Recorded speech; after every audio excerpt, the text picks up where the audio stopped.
Баршаңызға қайырлы күн. Бүгін сіздермен шайға өте дәмді болып шығатын вареньеден пирог дайындайтын боламыз. Міндетті түрде жасап көріңіздер. Видеомды соңына дейін қарамас бұрын лайк басып барнама тіркеп кетіңіздер. Ол үшін бізге жұмыртқа, ұн, разрыхитель және сары май мен құмшекер керек болады. Ұн мен разрыхительдің үстіне сары майымызды осылай теркадан өткізіп аламыз.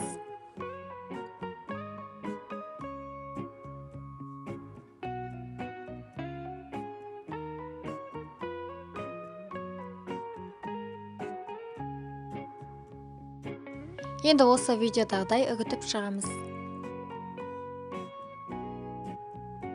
Құмшекер қосып араластырамыз.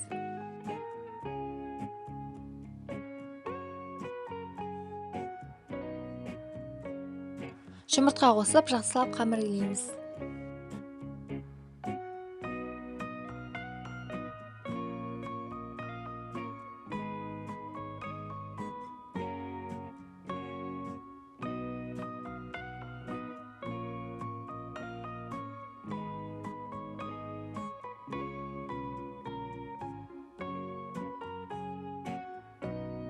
Осындай қолға жабыспайтындай қамыр илену керек.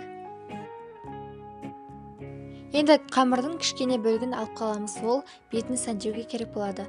Енді астыңғы үлкен бөлігін табаға жайып шығамыз.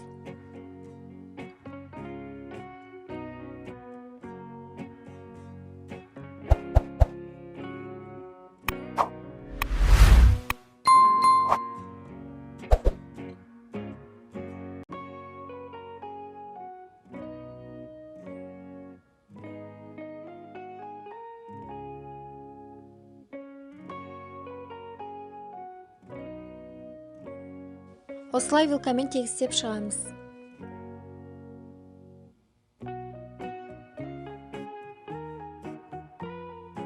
Енді арасына кез келген варенье түрін қоса беруге болады. Жаңағы алып қалған қамырымызды жайып, осылай кесіп видеодағыдай сәндейтін боламыз.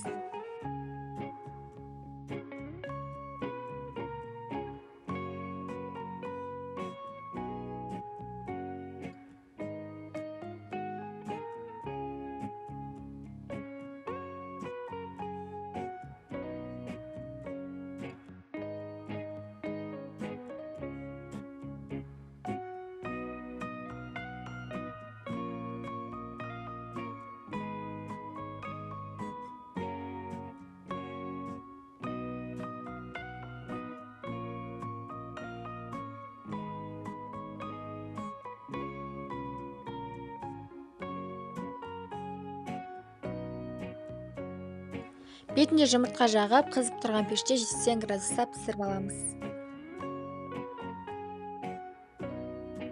Осымен өте оңай, дәмді болып шығатын, әрі тез дайындалатын пирогымыз дайын болды. Міндетті түрде жасап көріңіздер. Видеомды лайк басып барнама тіркеп кетіңіздер. Сіздермен болған Нұрсұлу. Видеомды соңына дейін қарағандарыңызға рахмет.